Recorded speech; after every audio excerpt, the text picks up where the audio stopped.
Salut à tous, Siri, le système de reconnaissance vocale de l'iPhone 4S piraté, hacké par des petits Français. Explication sur la chaîne Techno, c'est une exclue.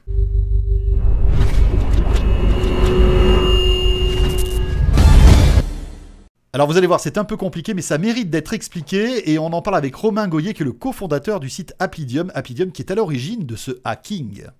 Ce qu'on a découvert, c'est vraiment la façon dont le logiciel Siri sur l'iPhone fonctionne avec le logiciel, la partie du logiciel Siri qui est déportée sur un serveur. En pratique, ce que ça veut dire, c'est qu'on a compris comment l'enregistrement vocal fait par l'iPhone était envoyé et quelles étaient les informations qui étaient récupérées depuis les serveurs d'Apple. Alors dites-nous tout, comment font-ils alors? Alors, allez, racontez-nous les recettes. Pour rentrer dans le détail, eh bien, on a trouvé en fait la façon dont l'échange était chiffré, c'est-à-dire de la façon dont c'était crypté pour pas que en théorie des tiers puissent écouter ce dialogue-là. Donc on a trouvé ça, on a trouvé la façon dont c'était compressé. Donc c'est une compression assez classique, mais utilisée d'une façon qui est dans aucune spécification habituelle. Et en fin de compte, on a aussi trouvé le codec audio. Le codec audio, c'est la façon dont le fichier est enregistré, c'est-à-dire que c'est pas du MP3 par exemple, c'est pas un enregistrement audio brut, c'est un autre format de données audio qui est très adapté en fait c'est un codec qui vient du monde de la téléphonie sur IP, de la voix sur IP, donc effectivement c'est particulièrement bien adapté dans ce cas-là, vu que Siri ça transmet a priori de la voix. C'est un codec qui s'appelle Spix. Donc on a trouvé tout ça, et au final ce qu'on a fait, on a réussi assez simplement, une fois qu'on a découvert tout ça, à écrire un petit outil sur Mac ou qu'on aurait pu écrire sur n'importe quelle autre plateforme, qui nous permet de simuler cet échange-là, et du coup depuis un Mac, d'enregistrer un morceau de voix, de l'envoyer à un serveur d'Apple et de comprendre la réponse que le serveur d'Apple en fait. Ça sert à quoi tout ça? Parce que on se dit, bon d'accord, c'est très bien, il y a un exploit technique derrière tout ça, vous êtes les premiers, c'est les Français en plus qui arrivent, donc on est pas peu fiers, mine de rien. Oui. Mais est-ce qu'on peut imaginer justement que les usages du Siri soient déportés sur d'autres machines par exemple? Alors, on peut tout à fait imaginer, et en pratique, il reste du travail à faire, mais sur la base du papier qu'on a publié, c'est tout à fait possible. Quelqu'un pourrait tout à fait, donc c'est du travail, mais très compliqué, pourrait faire une application Siri sur Android, en utilisant en plus la vraie techno qui est derrière Siri, la vraie intelligence qui est sur les serveurs d'Apple. Le problème de ça, donc il y aurait probablement un problème légal, parce que je pense que les conditions d'utilisation de Siri, bien entendu, interdisent de faire ça, mais indépendamment du problème légal, il y aurait aussi et sûrement un problème de chat et de la souris. C'est-à-dire que Apple n'aurait qu'une seule velléité, ça serait de bloquer ce processus-là, et c'est quelque chose qu'ils ont anticipé en pratique. Quand un iPhone envoie son enregistrement, il met pas une signature, il met un numéro de série. Il dit cette demande a été faite avec tel numéro de série. Donc nous, quand on veut le mimer sur notre Mac, c'est facile, on recopie le numéro de série de l'iPhone 4S qu'on a à côté, on envoie notre requête et tout marche bien. Si on veut faire une application publique, ça voudrait soit dire que les gens qui veulent l'utiliser sur Android doivent avoir un iPhone 4S pour recopier leur propre numéro de série, ce qui serait d'un intérêt relatif, soit quelqu'un pourrait distribuer un numéro de série d'un iPhone 4S qu'il s'est procuré, et là, à ce moment-là, ça serait très facile pour Apple de simplement bannir ce numéro de série-là. Donc ça poserait un problème à la fois légal sans doute, et en tout cas est clairement pratique, c'est-à-dire que très rapidement, je pense que la porte serait fermée à cette application. Ce qui est heureux, on va dire.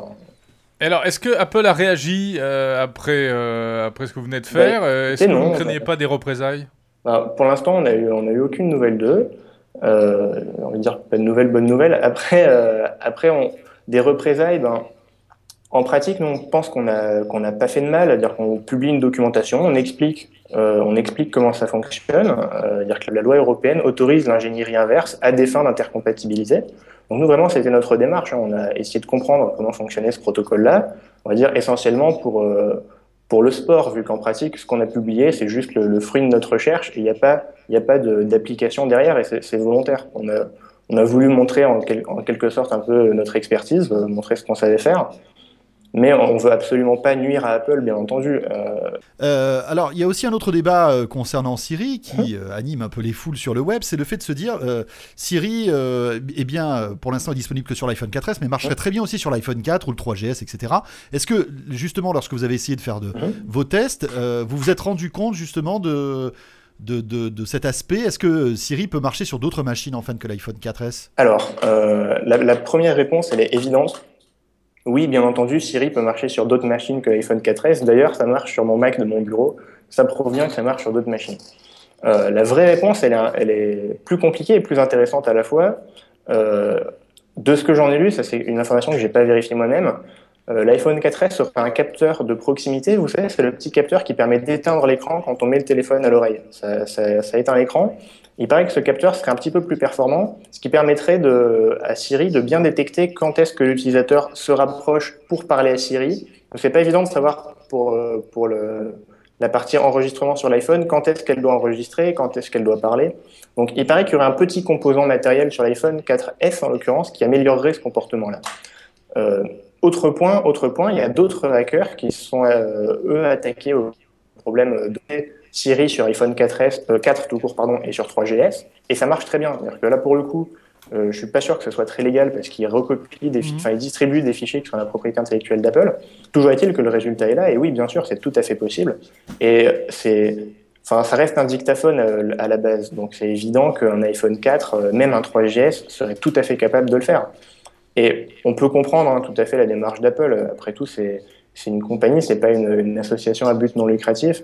Leur objectif, quand ils sortent un nouvel appareil, c'est de le vendre. Et Apple ne vend pas que du hardware, ils vendent une expérience, ils vendent du logiciel et du matériel.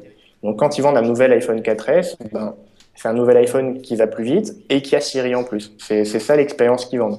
Et moi, je comprends assez bien leur choix de ne pas l'avoir rajouté dans l'iPhone 4.